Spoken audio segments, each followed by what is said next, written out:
جی ناظرین، آپ نے سنا کہ علامہ صاحب نے بہت ہی پیاری باتیں کی نماز کے حوالے سے کہ ہمیں نماز کیسے پڑھنی چاہیے، نماز کا فلسفہ کیا ہے۔ تو یہاں پہ آخر میں ایک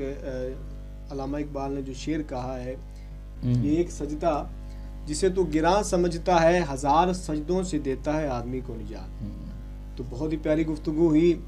اور آپ لوگوں سے گزارش ہے کہ آپ لوگ اگر ہمارے چینل پر نئے ہیں تو ہمارے چینل کو سبسکرائب کریں، ویڈیو کو شیئر بھی کریں دوستوں کے ساتھ، تاکہ کئی لوگ ایسے بھی ہیں جن کی نماز ٹھیک نہیں ہے تو وہ بھی اس کے ذریعے سے اپنی نماز کو ٹھیک کریں گے، اور یہ صدقہ جاریہ ہے ہمیشہ کے لیے، ہمارے لیے بھی ثواب کا کام ہے اور آپ کے لیے بھی ثواب کا کام ہے۔ اور انشاءاللہ ہم جو ہے نا پوری نماز کا جو ترجمہ ہے جی جی جی جی تو وہ بھی انشاءاللہ ہم بیان کریں گے، پورا ضرور سبحانک اللہ سے لے کے ہاں آگے پوری ربی جالنی تک سارا نماز کا، اور آنے والے پروگرام جو ہمارے ہوں گے اسی پہ ہم کریں گے۔ تو اسی سوچ اور اسی فکر کے ساتھ اپنے میزبان محمد احسان نقشبندی کو دیجیے اجازت، اگلے پروگرام میں ہوگی آپ سے ملاقات۔